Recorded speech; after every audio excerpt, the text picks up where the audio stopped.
Javier González-Rocha is from Watsonville, and he moved back to the area in 2020, right around the time that the CZU fires were happening.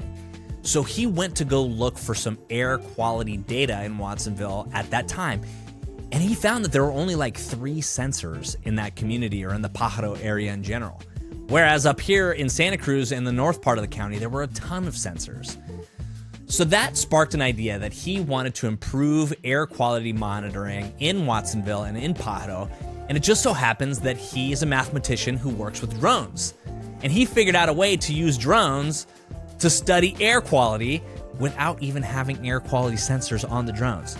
We get into that question. We get into questions of air quality in general in Watsonville, its impact on farm workers, and some of the solutions that could emerge with better air quality data available in that community. This is an air quality drone Watsonville-centric edition of Science Solutions Santa Cruz. I'm Jonathan Hicken. Enjoy.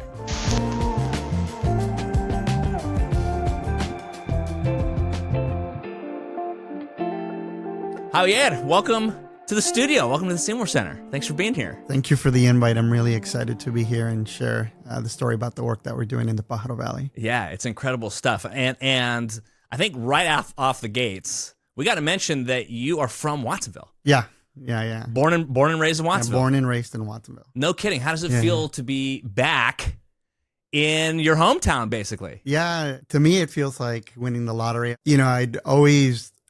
from a young age, I was aspiring to be an engineer, and as I embarked in my career, I wanted to make a difference. And for me, doing research and connecting it to science, technology, and then social impact was really important. So, but on the other hand, coming back home to be an academic is almost impossible. So those things have materialized for me. So I'm super excited to be here in the area and to be doing good work. Congratulations. So, I mean, today we're going to be talking about air quality in Watsonville, talking about drones, talking about all things related to what is in this air that we breathe. Yeah. But let's start with just like your lab and your research. What actually happens in this lab? Yeah, that's a great question. So lots of things happen. So the origin story of the lab is my PhD work, where we were really thinking about how can we use drones to understand the atmosphere. In fact, my very first project was just trying to understand if we can use drones to measure the wind. When this project started, people were thinking about using drones as something that can carry a sensor. I'd studied the more interesting question of, can we extract wind information from the motion of the drone itself? So can we convert the drone itself into the sensor? Wait, hang on. All right, so just to get this straight, prior to your work, people thought, oh, let's strap these drones with these like external sensors. Yes. And you thought, actually, we could use math yes. to understand wind simply from the drone's motion itself. Exactly. Did I get that correct? Yeah, exactly. Cool. Exactly. Cool. So we're using math to build these models that tell us how the drone behaves under different wind conditions, right? And so we use that knowledge to then estimate or infer what the wind is. And so that was the origin story of my work. Through this work, I had an opportunity to work with an atmospheric scientist. So it was really engineering and atmospheric science coming together. And it got me thinking about the many other things that we can just do with wind measurement. The work then evolved into thinking about, well, can we measure other things that the wind transports? So we started looking at things like aerosols, or if you can think of water that evaporates from a lake, how it transports in the atmosphere. Now, why does this matter? Well, it matters if the lake has something like a toxic, harmful algal bloom, right? And so that's really where I really started thinking about, okay, so there's a tremendous opportunity here to expand the work that I've done and think about how we can measure many other things. So the lab here at UC Santa Cruz is the ATMOS lab, and it stands for Atmospheric Modeling and Observational Systems. And so we are aspiring to combine both aerial robotic systems with other technologies to gather unique data sets that then can be used to generate models that help us understand how things transport and move in the atmosphere. Okay. So let's unpack Sure. that sort of that purpose again, or the mission statement, so to speak. So your lab is using technology to gather otherwise expensive or difficult information about the air. Exactly. And extrapolating some sort of insight that can be used for social good. Yeah, exactly. So understanding things like what is air quality. Yeah. Right. And the first project that expanded going beyond just measuring wind was a project at Virginia Tech with Dr. Schmally, Shane Ross, which was, where we were thinking, okay, climate change is affecting us. Lakes are running warmer. They're nutrient rich. We're getting these toxic, harmful algal blooms. And are these things staying in the water or are they transporting to the atmosphere?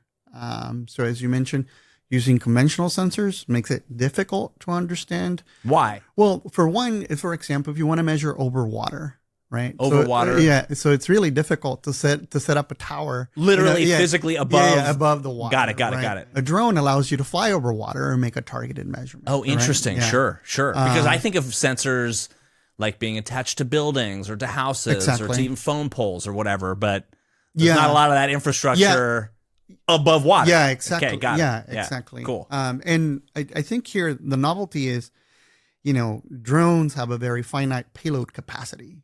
So we would like how much they can carry. Yeah, how much they can carry. So we'd like to carry a lot of things, right? And so, in applying some of the methods that I develop, now you don't have to worry about carrying the actual wind sensor, and instead you can carry some other sensor that can measure something like aerosol concentration over the lake, right? Neat.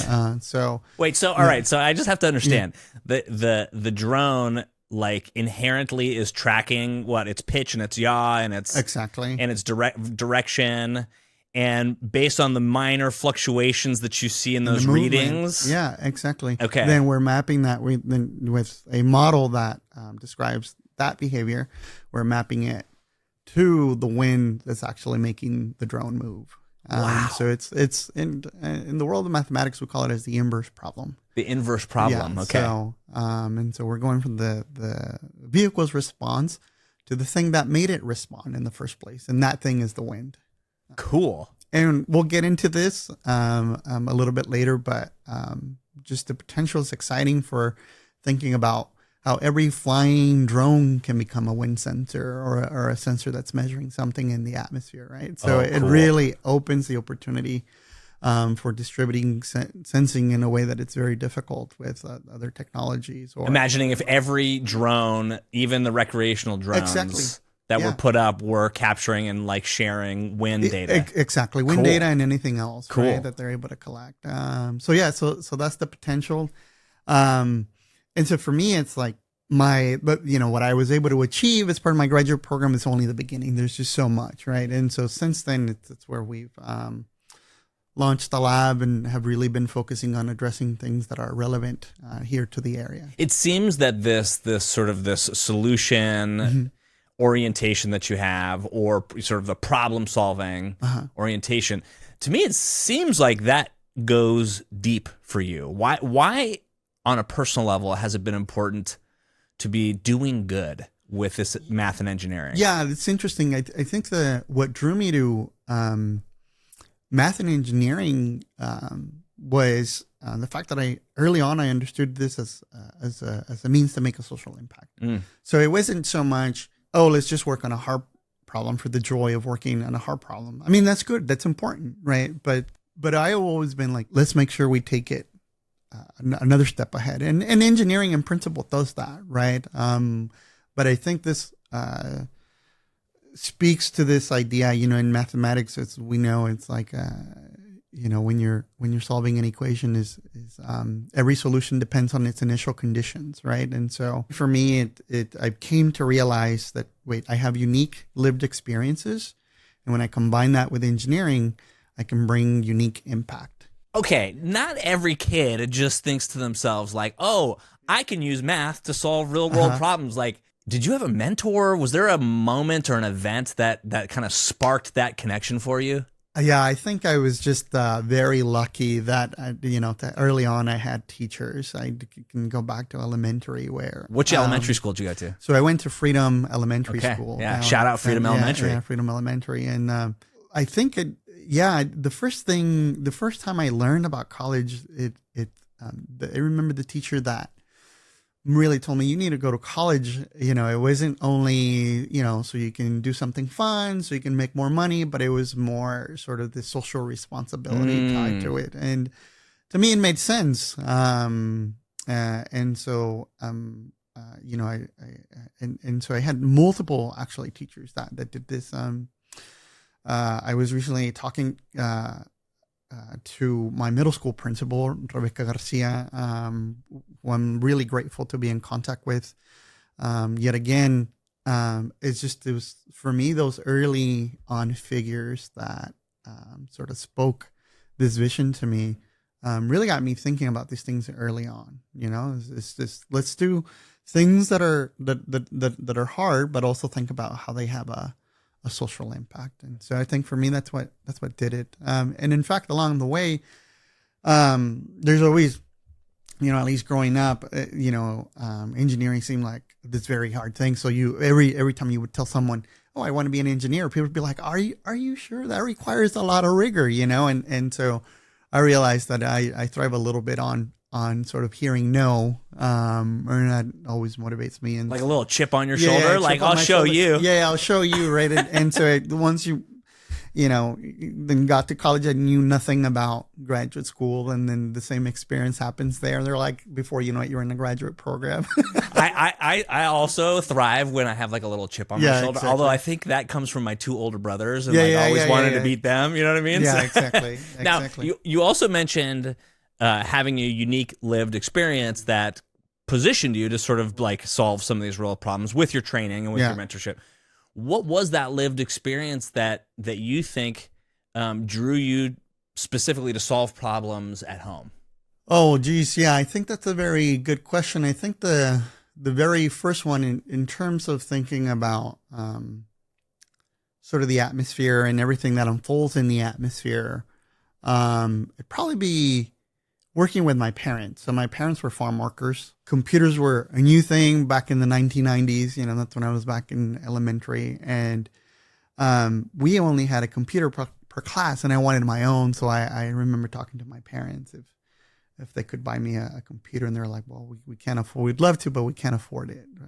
They said, but you're welcome to come and work, and you can keep whatever you earn and make that investment yourself. And so so I did that during my summer. So I came and I worked along their side. And so that's when it came to me. That's when I realized, I was like, oh, wait, there's all these stressors. So there's dust everywhere because the dirt, you're exposed.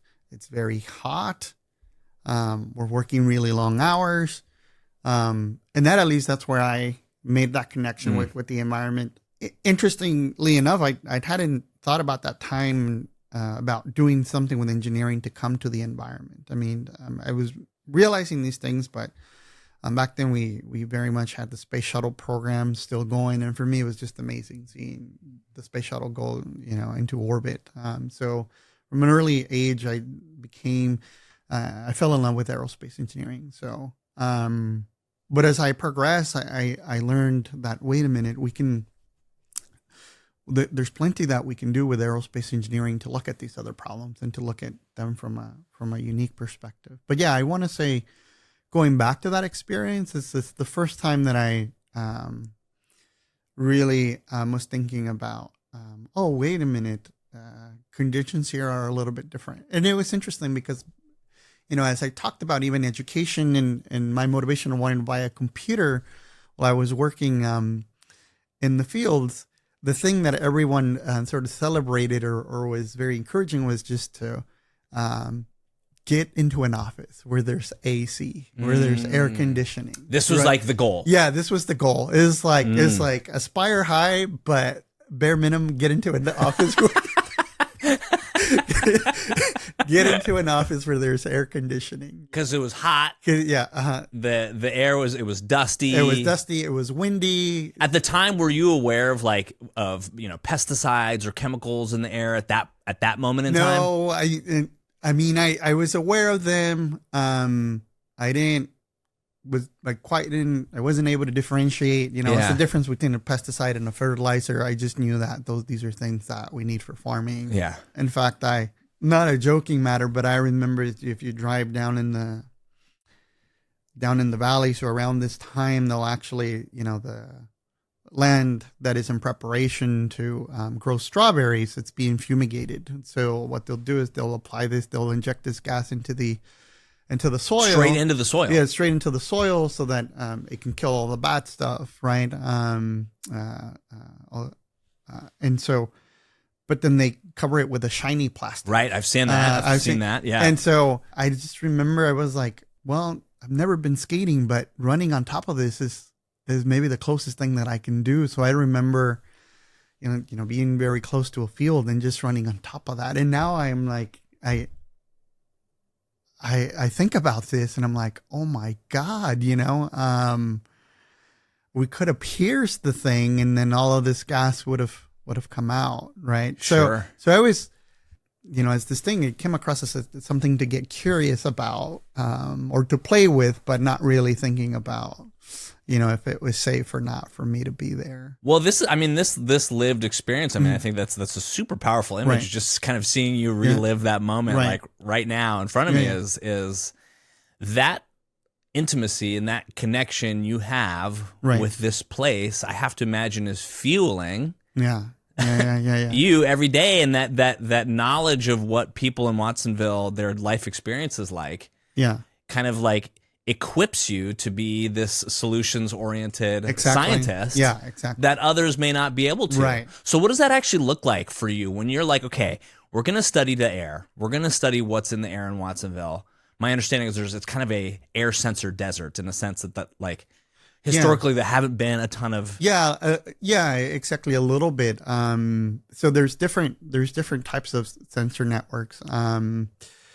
The one that is used for regulatory purposes, it's distributed across the state, and I think one of the sort of the trend that we've seen is that you see a lot more of these sensors where there are higher density populations, so you see them a lot near cities, and then for a good reason, right? But we do notice this drop off in the density, in rural communities. So you don't see. So you don't see as many. So when I first started looking at air quality, I was just asking the question, what's the air quality like? And if there's a wildfire, which there was CCU, and I was here just returning back when that happened. So I was just wondering, okay, where's our nearest monitor so that we can see how bad is the smoke in fact impacting us. And I was surprised that we didn't have one in the valley. So this is 2020. You went to go look for the data and you couldn't find it. Yeah. And then I found another data set. So this is from the California Office of Environmental Health Hazards that maps out the burdens. The burdens being the different exposure. So there's three things that go into this. So it's how much a community is being exposed to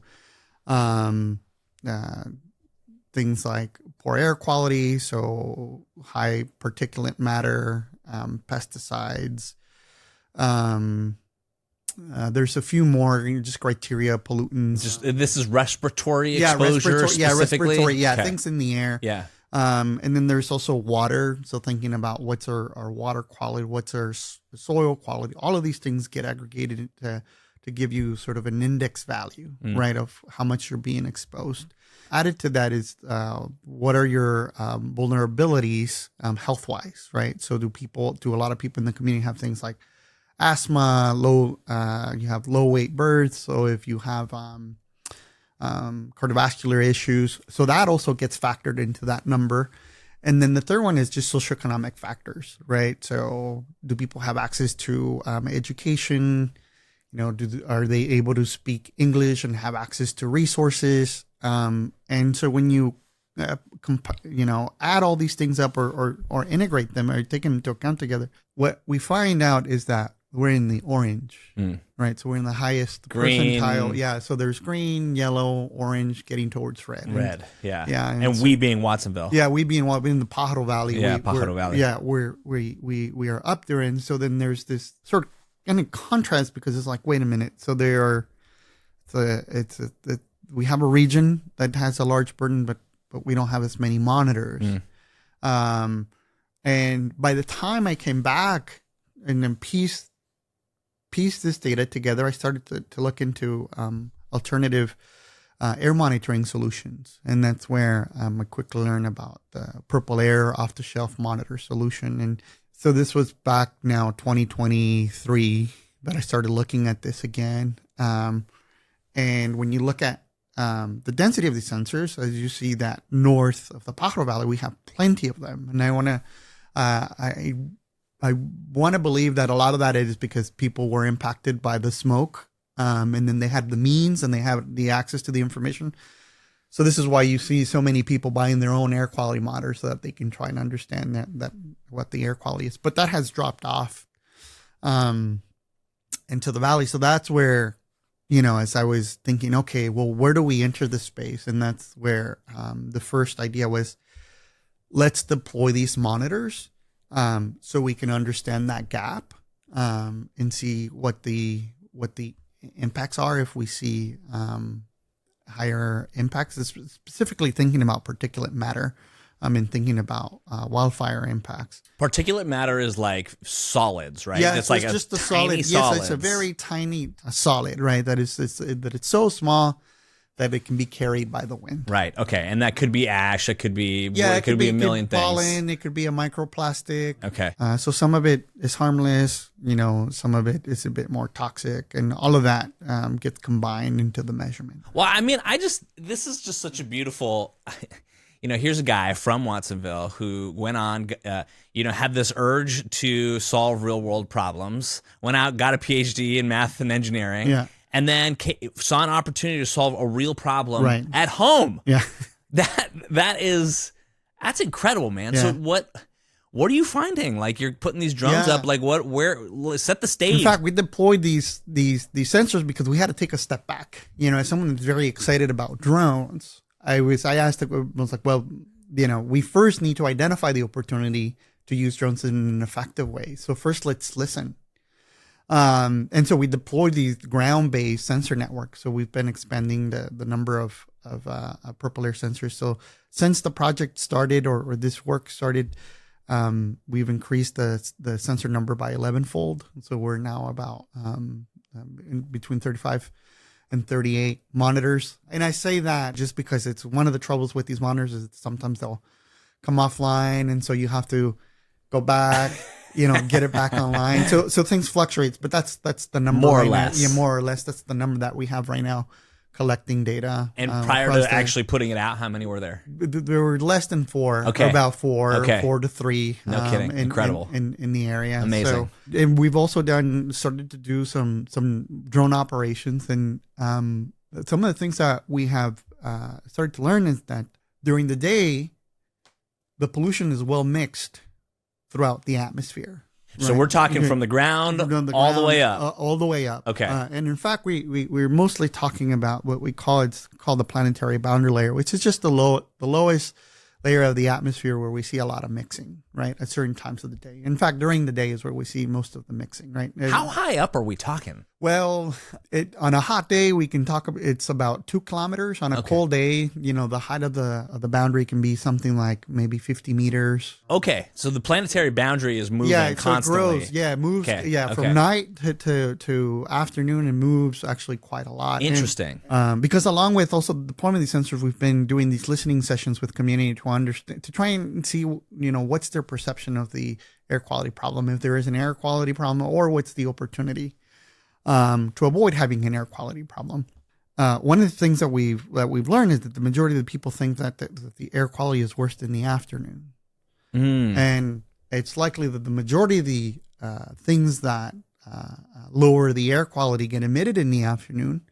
But it turns out that exposure-wise, we see higher concentrations during morning times. In fact, right before sunrise is when we've seen the highest concentrations, right? Whoa. Okay, lots to unpack there. Yeah. So, why do you think that the perception is that the afternoon That's is a good worse? question. I think when I've asked people that, it's just they see a lot of movements, they see a lot of car. So things that are obvious as sources of pollution or emissions, they see them during the day. During the night, it's everyone's indoors, there's just not much activity. So why would there be higher concentration? And they're not wrong in the sense that that's when the pollution is being released. Yeah, exactly. But it's not when they're being most exposed. Exactly. That's the morning. Yeah, exactly. Why? And that's because the planetary boundary layer. So what happens is, what drives the height of the planetary boundary layer? So it's just energy transferring from the surface of the ground, from the surface to the atmosphere. In the form of heat? Yeah, in the form of heat. You get warm air expands, lower density. It becomes more buoyant and wants to go up. And as it goes up, it's making its way against colder air and it introduces mixing in the atmosphere. So this mixing is what disperses things, right? So it spreads them thin across the height of the planetary boundary layer. Once that mechanism is gone after sunset, the planetary boundary layer begins to sink towards the ground. And so everything that was emitted during the day now gets compressed. Right. I'm thinking about like a cup of tea and, I put like a little honey in it or something. I mix it up at first and it settles down at the and then bottom. it gets cold and it settles Perfect. down, right? Yeah, something like that. Yeah, something like that. In that metaphor, the particulate matter is the honey and it's settling as the air cools, it's settling down closer to the ground. Exactly. And you said it's happening in the morning, like right just before dawn. And it occurs to me that is when many farm workers are going out. Exactly. To start this is when they start to work. So it's been hard for me to put a number, but I see on average most people that are working agricultural jobs are some of them can start as early as 5 in the morning. Maybe the latest is 7 in the morning. So on average about 6 a.m. And that's that critical point. This gets worse as we go from summertime into fall and then into winter. Why? This is because temperatures come down, right? Just how much sun we get at the surface as the days get shorter becomes less and less. So the weather becomes cooler. So things don't get dispersed as high. Got it. So they're just kind of like around more constantly. Yeah, exactly. Yeah, got it. Good news is that, we see the worst effects during winter time. And that's when there is slightly less activity. Fieldwork activity. Fieldwork activity. The other thing also that we've started to see is that is changing as weather patterns are changing, as the climate is changing. So, for example, this past year, it was warmer into October, November. December was cold, but still was very dry. So the rain has the effect, for example, of just bringing everything that's in the air, all the pollutants that are in the air, bringing them down back to the surface, right? And so when you don't have rains rainstorms are more scattered, we allow for this buildup to get worse. And if it doesn't rain and there's still a crop to be harvested, operations can extend further into winter time. Meaning people are in the fields for longer. Yeah, people are in the fields for longer because the season is longer. I'm a little confused though. Wouldn't heat disperse the pollution? Isn't that a good thing? Yeah, it's just we have to think about what our dry Decembers are like. So it's hot in the middle of the day, right? But once the sun sets, it gets quite cool quite fast. So it gets really pinched. So it really, it really gets pinched, right? And in fact, you can see it that in the absence of any rain event, the pollution actually builds up, and it doesn't disperse, and it continues just to build up and build up and build up until we get a rain event. And so what happens in wintertime? There's no rain. It's colder. Folks that have chimneys, they also start burning wood, all these things, and sources of particulate matter that aren't very active during the summer become much more active during wintertime when they have more of an impact.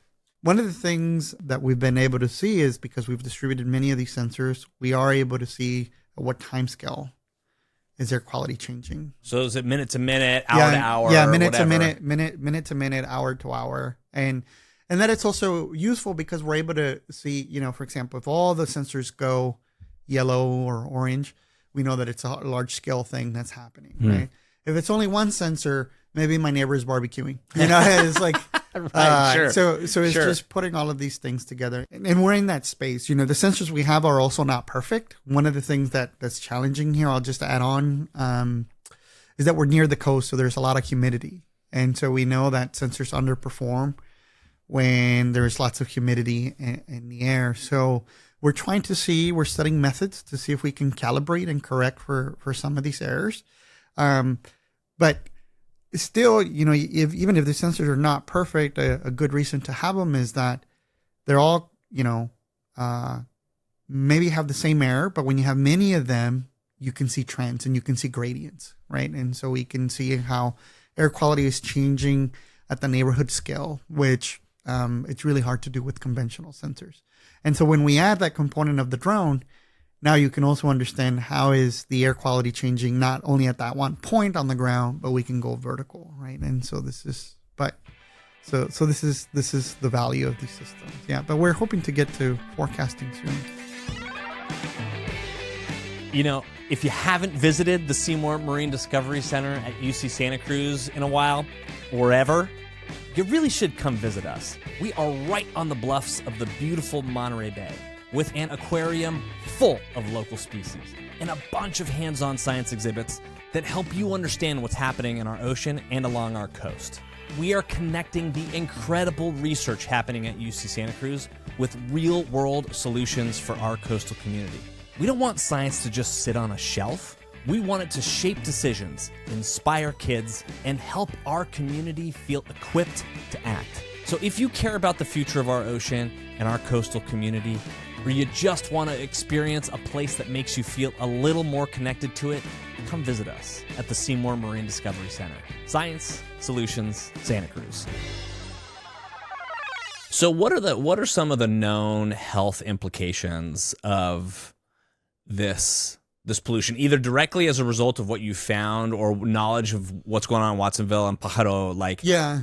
From the work we've done, it's still hard to draw any links. I mean, we just know from the data, we know that particulate matter, the smaller it is, the deeper that it can travel into your respiratory system and get into your bloodstream. It's known that it impacts heart health. Just recently, in fact, I was listening on a radio show when they brought on scientists that actually things like Alzheimer's can be attributed to heat stress and also pollution. Not all of it, but environmental factors play an important role in that. So those are some of the initial findings. I mean, I think we want to do more in this space and find people with whom we can collaborate and say, hey, we've got this unique data set. Let's do more in this space. Definitely when we started, we were thinking a lot about emergency response. And again, because the sort of origin story of this air quality work was the CCU fire. So we've been thinking a lot, what's the impact of the fires? We haven't had a big fire since CCU, but one of the things that we've seen happen since then is that we've had this good fire, which are prescribed fires, controlled fires. These fires are meant to keep the fuel low at the wild-urban interface. But one of the things that we've also learned from now these sensors that are looking at the sky or listening to the sky is that prescribed fires, these good fires, are having an impact in the valley. And the impact is happening during morning time, right? And when we compare the scale of the impact, it's not at all comparable of what we lived with the CCU fire, but we have seen, the goal is to increase these number of controlled fires, right? And so we've seen a number of events, and they all seem to have the impact in the morning, and it's not the morning of the event, but it's the following morning. So for us there, we've started to say, or to one, see a couple of things is that one, although the impact is not as big as a wildfire, there is some impact. And when you add lots of small impacts, they will accumulate and will have an impact that worsens already a community that's burdened by so many other things. But in here, there's an opportunity. One of the things that we've learned from the data is that these spikes in particulate matter that we see in the morning, they're short-lived, meaning that they exist at the scale of 2 to 3 hours.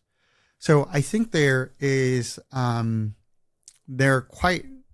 opportunity to support coordination between land managers. These are the people that are doing the prescribed fires, and land operators and the agricultural operators that are conducting harvesting operations down in the valley. Interesting. So I think what I'm hearing you say is like, okay, if land managers are going to conduct a prescribed burn, theoretically they could notify farm owners and operators and say, hey, tomorrow maybe you might think about starting everybody's shift a little later. Yeah, exactly. Yeah, interesting. Exactly. Cool.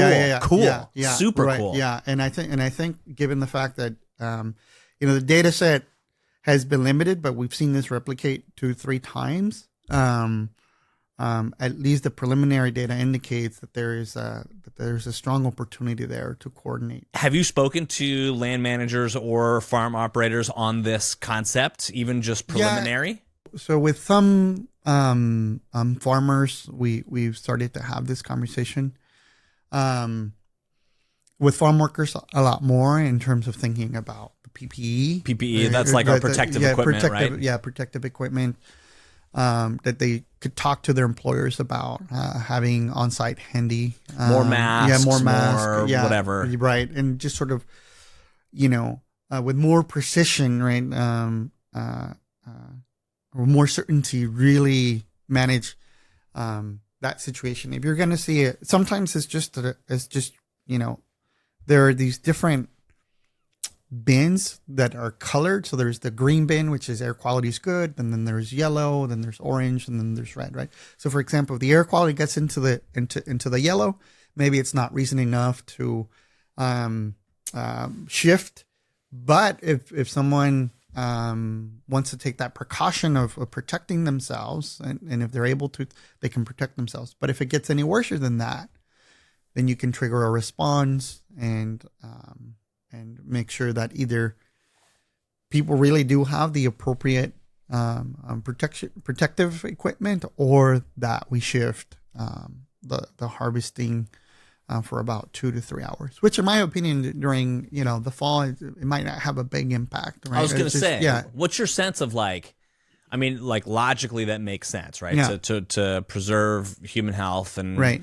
and protect communities is that's something that on paper seems doable. But what's your sense, knowing the community, growing up in a farm worker family, is that solution feasible operationally, economically, all that? Yeah. I think it can, there's a lot of things to take into consideration when we think about farming. There's larger operators, there's small operators, and they all have different resources, and they all have their own sort of landscape, right? And so that's where,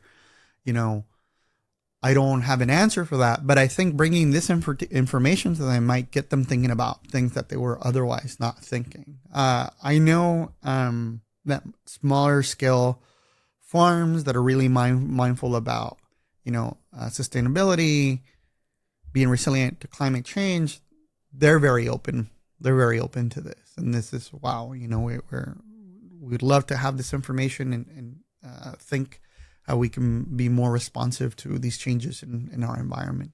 All right, Javier, where do we go from here? I mean, you've named a solution here, which is coordination between, prescribed burning, land managers who are prescribing burns with farm operators. What are some of the other solutions that could emerge, or that maybe you hope might emerge as a result of the studies that you're doing?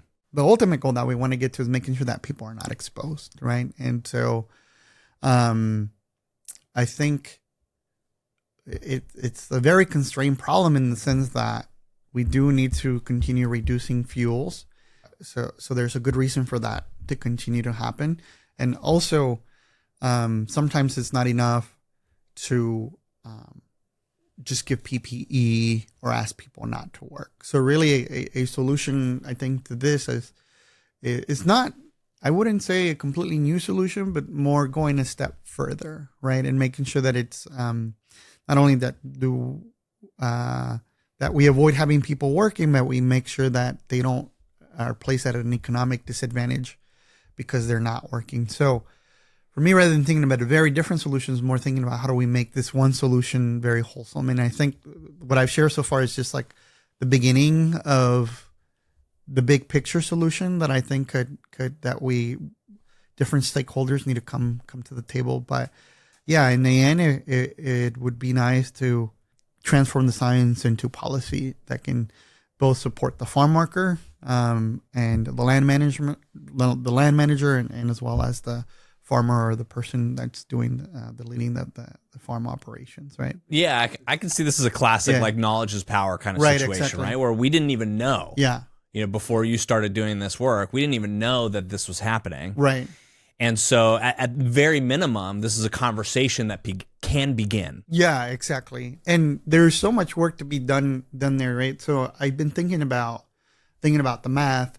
It's, okay, well, how do we improve models that can more precisely tell us, hey, this is where the impact is going to come, and with high assurance, you can react to it.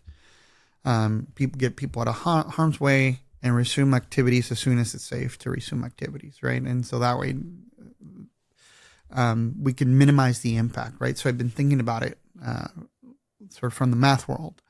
But I'm also at the same time very aware of that if I just focus on that alone, that won't be the whole solution, right? So the other thing that I'm interested in having this conversation with folks that work in this space is how do people perceive data, right? And so I think that's the other side of the problem, right? So one of the things that we're asking is, although the current ways of communicating air quality seem pretty accessible, are they really accessible, right? Let's go to the impacted communities and ask them if they can really make sense. One, if they can access the information. Two, can they interpret the access? And three, can they use the data to reach agency to advocate for themselves? Make a decision. Yeah, make a decision. So I'm thinking about like the AQI, right? Like I see it's a 82 versus a 436, right? Like that's what you're talking about, yeah, right? Exactly. Yeah. And I mean, it's already like color coded. So I can discern whether something's good or bad. Yeah. What it's hard for me to discern is like, what do I do with that information, right? Are you actually doing any social science or working with or partnering with somebody? Yeah. So in fact, we've been working with Matt Spark, Global Health and Community.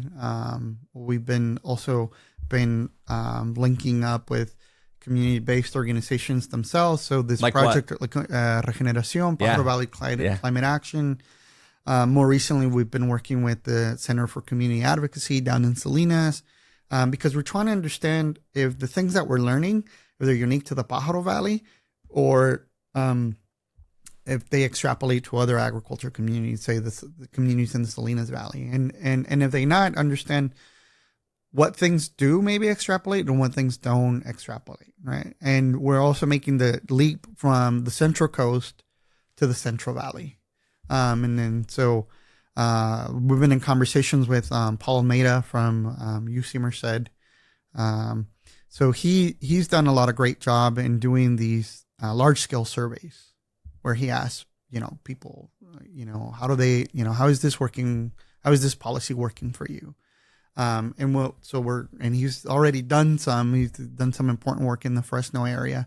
So we're hoping to expand upon that and do surveys both across the Central Valley and do surveys across the Central Coast to really understand how do we go from measurement to agency. And that will understand requiring where things stand, One of the things that's clear to me, so for example, on your phone,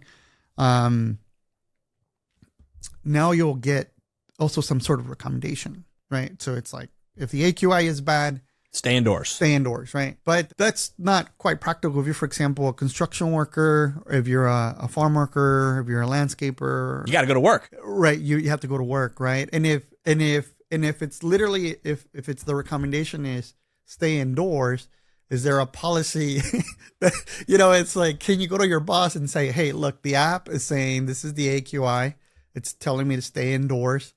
Can I literally stay indoors, right? So we want to think about how we expand, build upon already exist, so that it's more responsive to the context of the communities that are most impacted by air quality. Totally. I could see like, it's red, right? The recommendation is stay indoors, and you're like, well, I can't do that. Yeah. So I'm just going to ignore this thing. Like this thing isn't useful to me because I can't do anything with it. And I guess maybe some of your partners are kind of like thinking about, well, what are the things, right? Yeah. And then, I mean, this is where, and this is something that's come up on the show a bunch, right? Like long-term monitoring, long-term data sets. These things matter because solutions sometimes take a really long time to play out. And, right. And to me, it sounds like we're maybe right at the beginning. Of this process. Yeah, exactly. And this could take a decade. I mean, I don't know, right? It could take more. And for me, connecting it back to sort of my origin story, right? Yeah, like it was always social impact. So it's not good enough to develop or to engineer, a system that we can use technical metrics to say, it's outperforming, the previous system, which is cool, it's amazing, but it's let's take it a step further and make sure that it's really translating right into providing solutions on the ground, especially as things seem to be getting worse, right? Yeah. So building climate resilience quickly it's of urgency. Well, thank you for, I mean, obviously your science, but also what inspires me is that you have this service mindset. Yeah. And you're doing incredible science and engineering, and you're doing it for a purpose. And I think that that's really admirable. Javier, we got a couple of questions online and in the Seymour Center itself. So I want to start with a question that we got from a visitor in the Seymour Center.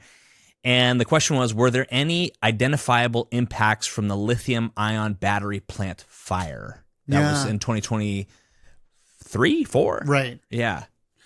Yeah, no, not anything that, that would allow us to asphyxiate, right? And say, okay, well, this little particulate, it's a heavy metal versus, I don't know, something else in that fire, right? But one of the things that we did see once we looked across the existing monitoring network at the time, which is when we were just getting started, but we did see enhancements or increments in the concentrations that we're seeing at the surface across the entire region. So going all the way, so we looked at monitors in Watsonville, monitors in Santa Cruz, and we saw the same signature and not the same magnitude, but we saw similar trends, right? And the same thing when you went down to Monterey. And this was before you had deployed all of those air sensors, right? This is before we deploy all these. So in fact, we're looking at kind of the outer part of the domain where we've been working, and we saw enhancement there, right? So that tells us that there was some fallout anywhere in between. Okay. Now, so just to be really clear, sensors were picking up some a signature. Signature. They were picking up a signature that they could attribute to that fire. Yeah, or that there was I mean, this is where you have to involve a model so that you can go from the measurements. So you take the measurement, then we need to involve a model where the model tells us, okay, what was the measurement? How did the measurement change, and how did the winds change? Right. So one of the models that became that was used in trying to understand or assess how the region was impacted is called the high split model, which is, it's a long acronym, but it's just a model that's telling us based on wind conditions, how are things transporting, right? And so when we combine these two together, you could either run the model forward or backward, say, I know where the fire started and I know what the weather conditions were. Where did the plume travel, right? Or you could go the other way. I have this concentration on the winds. Where did it come from? What we've looked into the most is knowing where the fire happened and looking what the weather conditions were. We've asked a question, or we've run the model so it can tell us in which direction did it travel. Then across the duration of the fire, there was quite a bit of meandering. So the plume changed from day to day. So it makes sense that you see this signature across most of the sensors. Now, we're not able to tell again how much of that was heavy metals. So we're not able to tell what the current technology. So we're using very low cost technology. And so what our sensors do, they shoot a sensor as air gets sucked in, and based on how that light refracts, we're able to tell what's the size of the particulate matter. We're looking at 10, 2.5, and 1 microns. This is the size of the particulate matter. There are other sensors that can be deployed on the ground, and this is actually what some regulatory stations have that allow you to collect the sample and then take it to a lab and determine what's what. How much of it is just dust, some of it is maybe microplastics, et cetera, et cetera. Okay, so we could basically say it's there, right? But we can't yet say, and we know it's this, or that. Yeah, exactly. Okay. What's very clear is that there was some level of fallout, right? And so the thing, in fact, this is a project right now that we're having right now with the Castroville community. Has been sort of figuring out, okay, now looking back at the event, how could we have gone from the limited data that we had to some agency, right? And if the data that we had wasn't enough, how do we think about what sort of systems we need there to be in place as we continue to transition, right, from fossil fuel to alternative energy and have more of these systems come online? Because that seems to be the trend, right? And knowing that there's probably more battery storage coming. Yeah. We're going to do everything we can to make sure that they don't have another fire, but we need to be prepared for that risk. Yeah, exactly. Right? Is that the idea? Exactly. Yeah, that's the idea. And we've been working with people to, that were on the ground to hear it from their perspective, right? And that's one of the things that I guess I haven't said out loud, but one of the things that we've been mindful of is, let's not just engineer a cool solution and then convince the community to adopt it. Let's work from the beginning with the community and think about what technology makes sense from them and start from that angle. Have there been any interesting insights starting there? Yeah, I mean, one of the things was just I wasn't sure how receptive people were going to be to drones. In general, do I want to see these things? Yeah, do you want to see this? Privacy issues. Yeah. They're concerned around that. But quite surprisingly, people are actually quite excited about drones. And I've asked the question, if you had the opportunity to be certified as a drone operator, would you feel comfortable flying these drones and collecting atmospheric measurements? And the majority response has been yes. But one concern that people share is the only reason that would hold them back is the risk of breaking the drone. They don't want to break something that's expensive, right? And be on the hook for the cost of it. Yeah, be on the hook. But beyond that liability, which it wouldn't be the case, it seems like the community is very, very open to that. Right? Okay. At least that's has been my initial reading on the polls that we've taken on. Well, that's a good segue into a question that we got online. Though before I answer that, I just want to wrap up the sort of impacts of the fire a little bit. Which is that I'm aware of some scientists, and maybe we'll have to have them on the show, who are looking at heavy metals in the soil and the wetlands, and sort of trying to understand what the fallout is on the ground. Although with the sensor technology we had at the time, we're not able to say, hey, there was heavy metals in the air, but we do believe that the plume traveled through the region. Right, exactly. Okay. And exactly. And then also thinking about in the way that we were, reporting or assessing, were those the right metrics, right? So the measurement is one part, then the other thing is the chain of command. One of the things that I saw, and I don't know where, and this is kind of what motivated this work, but Highway 1 was closed for traffic, but yet at the distance we could see some farm workers working in the field. So trying to understand, okay, obviously they're a bit further away than the road, but really thinking about how do we build response systems that are A, more effective, and two, that's inclusive of every resident in the area. Okay. So you had talked about, drone operation and people getting involved in that. And we got a question on Instagram from a user who asked, are there projects that high school students can realistically contribute to in your lab? Yeah, I think there's a tremendous opportunity for that. This summer, we had the Sky Lab, which was a high school program down at Watsonville High. So we had 5 participants. Majority of them were high school students, rising seniors, and some students that had just graduated high school. And so through this program, they learned about coding, they learned about 3D printing, soldering, circuit boards, all the elements to put together a drone that can sense the atmosphere, and they learned how to fly. So they went through the whole process, right? From building the drone to integrating the sensor to collecting measurements. And so I think there's a tremendous opportunity for a citizen science component. In fact, that's where we want to go. And I think high school students will be a strong part of that. This was our very first sort of pilot. But now that we've got the data and saw, A, the impact that it had in students, and 2, we also learned how far we can get. And we're really excited to think about how we can increase our capacity to do more of that in the coming years. All right. So Javier, how could this person get in touch with you? Yeah, they can email is the best way. So if they shoot me an email. Okay. We can link your contact in the show notes. Yeah, we can link the contact. But just to give you an idea, and of course, the hardest part of my job is not being able to take every student, but like for this summer, we have a nice layer of PhD students, undergraduate students, and we in the lab we had about 3 high school students. Okay. So there is already a framework for that. It's just working on increasing capacity. All right. So yes, there is opportunity for high school students. Thanks to those of you who asked those questions in the Seymour Center and online. Keep the questions coming.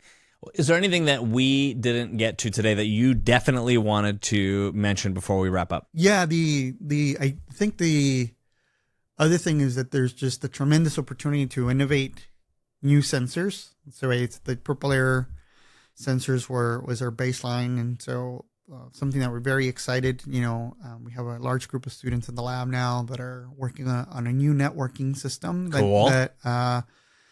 Well, it's a new system that operates on a different type of network, so that not every sensor has to have access to Wi-Fi, and that'll be important for collecting informations, not only where people live, but also where people work. Because there's not necessarily Wi-Fi networks out in the fields, for example. Yeah, exactly right. And so, so the things that we're learning now are going to be we're going to expand upon that once this network is deployed, and so we're just really excited about that. So yeah, congratulations. Thank you. All right, hey Javier, this has been an amazing conversation. Thank you for all of the science you're doing, and for really targeting that science and engineering towards solving something real in our community. That's really quite special. We're lucky to have you back. Awesome. Thank you. Thank you. I feel like I've won the lottery again.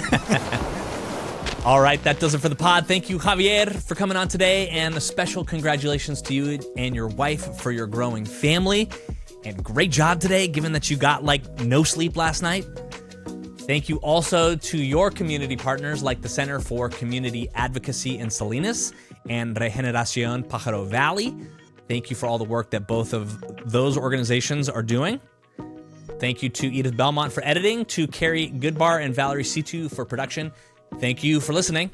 We'll see you next time.